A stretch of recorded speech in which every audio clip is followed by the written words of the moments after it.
Section 74. Damayanti said, O Kesini, go thou and learn who that charioteer is that sitteth by the car, unsightly and possessed of short arms. O blessed one, O faultless one, approaching him cautiously and with soft words, make thou the usual enquiries of courtesy, and learn all particulars truly, having regard to the feeling of satisfaction my mind experienceth, and the delight my heart feeleth. I am greatly afraid that this one is King Nala himself, and O faultless one, having inquired after his welfare, thou shalt speak unto him the words of Parnada, and O beauteous one, understand the reply he may make thereto. Thus instructed, that female messenger, going cautiously, while the blessed Damayanti watched from the terrace, addressed Vahuka in these words, O foremost of men, thou art welcome. I wish thee happiness. O bull among men, hear now the words of Damayanti. When did ye all set out, and with what object ye have come hither? Tell us truly, for the princess of Vidarbha wisheth to hear it. Thus addressed Vahuka answered, the illustrious king of Kosala had heard from a Brahmana that a second Swayamvara of Damayanti would take place, and hearing it, he hath come here by the help of excellent steeds, fleet as the wind, and capable of going 100 yojanas. I am his charioteer. Kesini then asked, whence doth the third among you come, and whose son is he, and whose son art thou, and how hast thou come to do this work?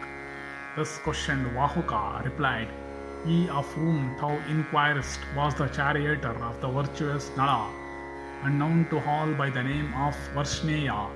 After Nala had, O beauteous one, left his kingdom, he came to the son of Bhangasura.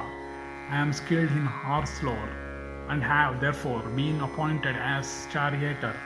Indeed, King Rituparna hath himself chosen me as his charioteer and cook. At this Kesini rejoined, perhaps Varshneya knoweth where King Nala hath gone, and O Vahuka, he may also have spoken to thee about his master.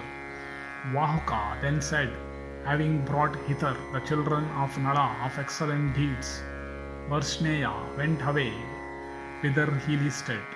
He doth not know where Naishadha is, nor, O illustrious one, doth anybody else know of Nala's whereabouts. For the king in calamity wandered over the world in disguise, and despoiled of his native beauty. Nala's self only knoweth Nala. Nala never discovereth his marks of identity anywhere. Thus addressed Kasini, returned the Brahmana that had before this gone to Ayodhya, had repeatedly said these words suitable to female lips.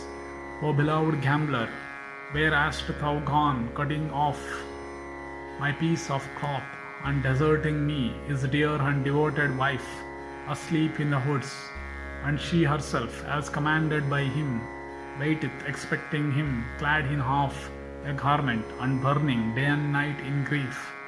O king, O hero, do thou relent towards her, that weepeth ceaselessly for that calamity, and do thou give her an answer. O illustrious one, do thou speak the words agreeable to her, for the blameless one panteth to hear them. Hearing these words of the Brahmana, thou didst formerly give a reply. The princess of Vidarbha again wisheth to hear the words. Thou didst then say, Vihadasva continued, O son of the Kuru race. Hearing these words of Kesini, Nala's heart was pained, and his eyes filled with tears, and repressing his sorrow, the king, who was burning in grief, said again these words, in essence choked with tears. Chaste women, though overtaken by calamity, yet protect themselves, and thereby secure heaven. Women that are chaste, deserted by their lords, never become angry, but continue to live, cased in virtue's mail, deserted by one fallen into calamity, bereft of sense, and despoiled of bliss. It behoveth her not to be angry, A virtuous lady should not be angry with one that was deprived by birds of his garment while striving to procure sustenance, and who is burning in misery. Whether treated well or ill, she would never be angry, seeing her husband in that plight, despoiled of his kingdom, bereft of prosperity, oppressed with hunger, and overwhelmed with calamity. And O Bharata, while speaking thus, Nala, oppressed with grief, could not restrain his tears, but began to weep. And thereupon Kesini went back to Damayanti and acquainted her with everything about what that conversation, as well as the outburst of grief. Thus endeth the 74th section in the Nalopakhyana Parva of the Vana Parva.